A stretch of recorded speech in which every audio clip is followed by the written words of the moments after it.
अस्सलाम वालेकुम नाज़रीन, मैं आपका मेज़बान मुश्ताक बलोच। आप देख रहे हैं 99 न्यूज़। नाज़रीन, हम इस वक्त मौजूद हैं UC3 केटल कॉलोनी के अंदर।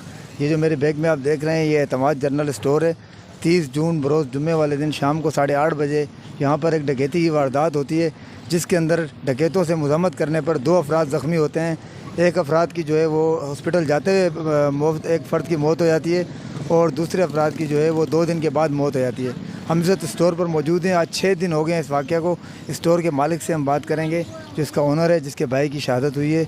उससे हम बात करेंगे कि अब तक इस केस के हवाले से क्या पेशरफ्त हुई है। मेरा कैमरा मैन आपको दिखा रहा है नाज़रीन, ये स्टोर है। यहाँ पर डकैती हुई थी। डकैती की वारदात में यहाँ पर 2 अफराद जान की बाजी हार गए। अस्सलाम वालेकुम। वालेकुम अस्सलाम। सबसे पहले तो जी हमारी 99 की पूरी टीम आपसे जो है इज़हार अफसोस करती है। ये इंतहाई दिल खराश वाक़या है। इसमें आपके 2 लोगों की जान चली गई है, एक आपके भाई की, एक आपके बहनोई की। अल्लाह पाक उनको मग़फ़िरत जन्नतुल फिरदौस में आला मकाम अता करे और उनकी मग़फ़िरत करे। अच्छा, ये बताएं कि इस वाक़ये को तकरीबन आज 6 रोज़ हो चुके हैं, तो क्या पेशरफ़्त है ये केस के हवाले से? अस्सलाम वालेकुम। मैं बहुत मशकूर हूँ 99 न्यूज़ का, बिलख़ुसूस आपका, कि आप मेरे इस गम के वक्त में मेरे पास में कुर्सी लेने के लिए आए। सर देखें, आज 6 रोज़ गुज़र चुके हैं, किसी तरह की कोई पेशरफ्त सामने आई नहीं है। कुछ पुलिस वालों को तब्दील किया जा रहा है, तो हमें एतमाद में नहीं लिया जा रहा कि पुलिस वालों को तब्दील किया जा रहा है। और मैंने कल एक मीडिया के सामने कुरान पाक का हवाले किया था। एक मिनिस्टर आए थे तारिक हसन, उनके हवाले, और सिद्दीक़ माइती भाई के हवाले, और मैंने उनको इस अपने खून नाका वाली और वारिस मुकर्रर किया था। तो आप ख़ुद अंदाज़ा लगा लें कि रुजू इल्लल्लाह हम मुसलमान कब करते हैं, जब इंतहा हो जाती है। तो बस आप ये यहाँ से अंदाज़ा लगा लें। मैं पता नहीं किस तरह की बातें कर सकूँ ना कर सकूँ, मगर ये कि बस मैंने अल्लाह पे छोड़ दिया। अल्लाह पाक मेरी माँ की हयाती के अंदर इन कातलों को, जो 6 के 6 कातिल हैं, इनको कत्ल करवाएगा। मेरा अल्लाह के ऊपर जो है ना इंसाफ की उम्मीद है। अच्छा, ये बताएं खालिद भाई कि जिस रोज़ ये वाक़या हुआ, आवाम जो है वो थाने के सामने गई, धरना दिया। SSP साहब आते हैं और आके आपसे 72 घंटे का अल्टीमेटम लेके जाते हैं कि जी 72 घंटे में हम इंशाल्लाह मुजरिमों को जो है गिरफ़्तार करके कानून के कटहरे में आपके सामने लाकर खड़े करेंगे। उसके बाद SSP साहब ने आपसे कोई रब्ता किया या क्या पेशरफ्त हुई? वो जिस रात ये वाक़या हुआ है, उस रात हमारे ऊपर एक परेशानी नहीं थी, 2 परेशानियाँ थी।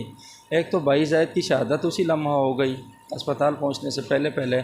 फिर उसके बाद जो हमारे बहनोई थे, UK से आए थे ईद गुज़ारने के लिए, वो हॉस्पिटल में इंतहाई सीरियस कैफियत में एडमिट थे। मुख्तलिफ़ ग्रुपों में मैसेज चले हैं, 20-20 बोतलें उनकी खून को लगी हैं, प्लाज्मा की।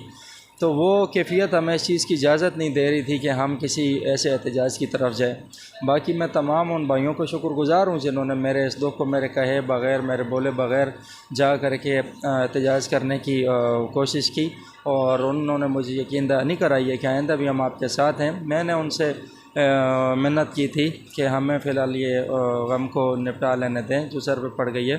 तो इस वजह से हमने जो DSP साहब थे उनको भी टाइम दिया, और फिर जब 72 घंटे का टाइम पूरा होने लगा, फिर अली हसन साहब आए जो SP हैं, और सरदार हसन न्याजी साहब, और उन्होंने मज़ीद टाइम मांगा, और मज़ीद टाइम के बाद भी जो है ना कोई पेशरफ्त नहीं है।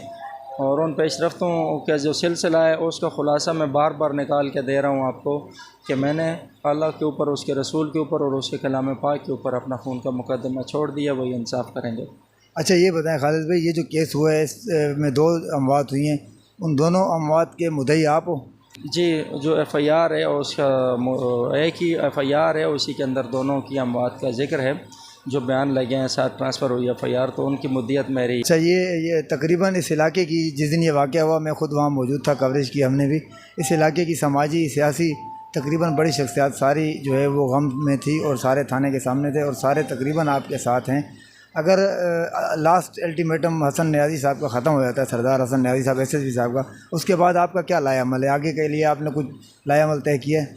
जी, मैं 99 न्यूज़ के तवसत से तमाम भाइयों को जो मेरे साथ उस दिन पहली रात 22 ज़ैद की शहादत वाली रात मेरे गम में शरीक और एहतजाज के लिए आए, और उनका बहुत शुक्रगुज़ार हूँ, और उनको यकीन दिलाता हूँ कि उन्होंने हिम्मत की है तो मुझे सबसे आगे पाएंगे।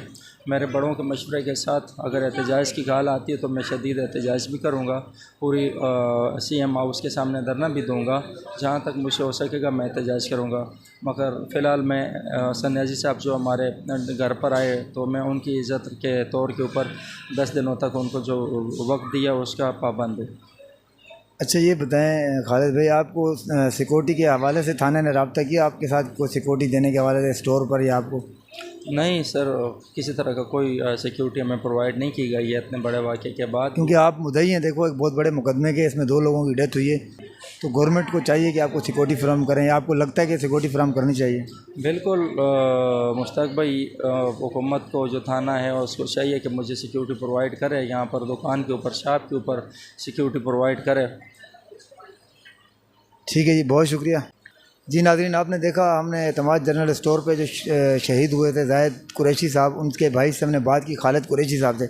नाज़रीन, यहाँ पर शाही दस्तूर है, शाही निज़ाम है, कुछ लोग हैं जो शाही निज़ाम बनाया हुआ है, जिनको प्रोटोकॉल भी मिलता है, जिनको हर किस्म की फैसिलिटीज़ भी मिलती है।